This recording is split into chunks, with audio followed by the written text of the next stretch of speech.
For this assignment, my 3 parts are broken up, and I have bullet points for each question. So the first part, identify and describe the interrogation techniques applied during the Russell Williams interrogation. Well, right off the bat, Detective Smith is extremely calm with Williams. He offers him coffee and explains what is going on, and also explains in detail how the interview is going to be conducted. He says at a few different points, I'm sure that you understand what's going on, which can do one of two things. It can make Williams feel just as smart as the detective, but it can also help with the relationship and Williams not feeling less than Smith, or that there is, in like terms of power, that Smith is not above Williams, which just helps the relationship between the two of them. Smith offers a lot of alternative choices, such as speaking with a lawyer and letting Williams know that he can leave at any point, again, showing that it is an interview and not an interrogation, and that he is free to leave. Smith is able to keep the attention of Williams, as well as keep Williams calm and agreeable to the interview, and continues to get him to answer questions up until about 40 minutes into the video. Smith tells Williams, "You are a very intelligent man," complimenting him, empathizing with him, and then at one point Smith asks, "What can you give me to help you move past this interview?" Making it seem as if Smith believes that William is innocent. And then at that point, Williams agrees to proceed and give his DNA.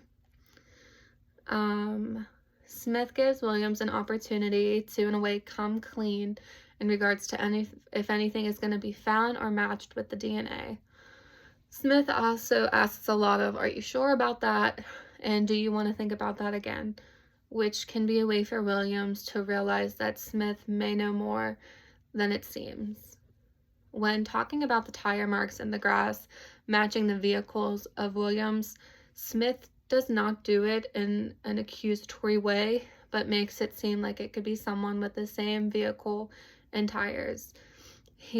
What Smith doesn't say to Williams, "It's your car, it matches your car, it matches your tires." He says, "Somebody with a Pathfinder with such and such tires matches the ones in the grass, not your vehicle matches the ones in the grass." This makes sure that Williams does not shut down, because again, Smith asks it and phrases it in a very calm way.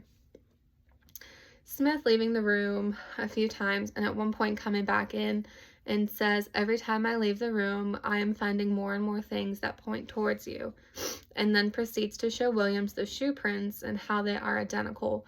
He doesn't really do this in an accusatory way either. He does it very calm, shows the pictures, and explains how they're identical.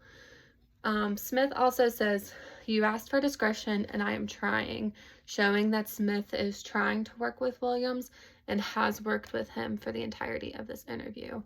He also says, "This is getting beyond my control," showing that soon Williams will not have the help of Smith anymore, and Smith has been the one kind of helping him this entire time.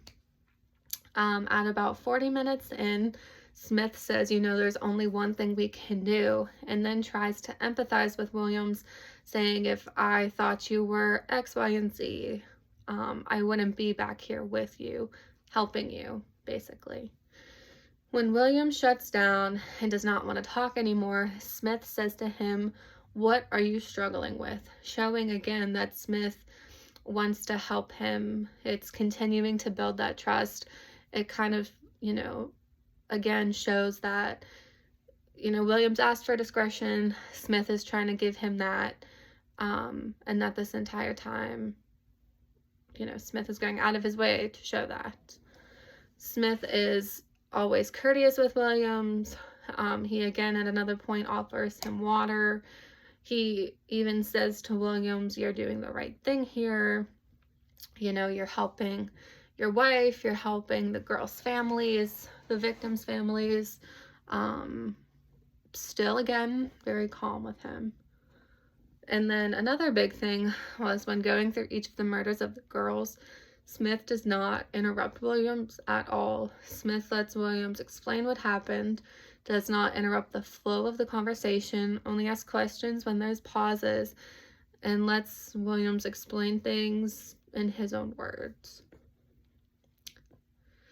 The second part, when Detective Smith asks detailed questions, why does he ask such detailed questions when he has the opportunity? The more that Williams talks, the more information that he gives. But there's also a greater chance that Williams will say something that incriminates himself.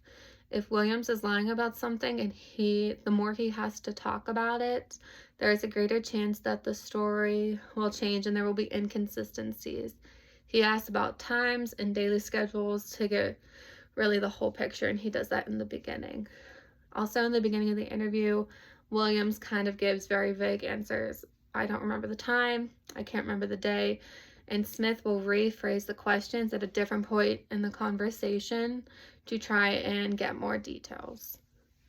At this point, I kind of believe that Williams is not answering because he doesn't want to incriminate himself, while Smith probably already knows the answers.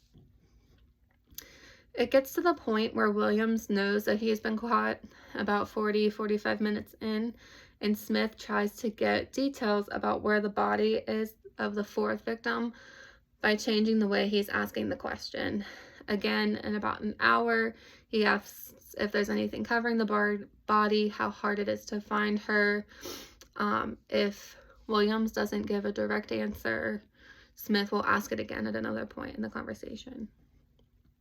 And the third part, exactly at what points during the Russell Williams interrogation are there behavioral analysis probing questions? So right in the beginning, Smith began with probing questions. At about 9 minutes in, there was a follow-up question in regards to William verifying where he was on that Friday night and on that Thursday. Williams had voluntarily given the information that he had the stomach flu on Friday, so then Smith went in to verify, a little bit later in the conversation, where were you again on that Friday? Where were you on that Thursday? Where then Williams again gives up the information that he was on the base on Thursday.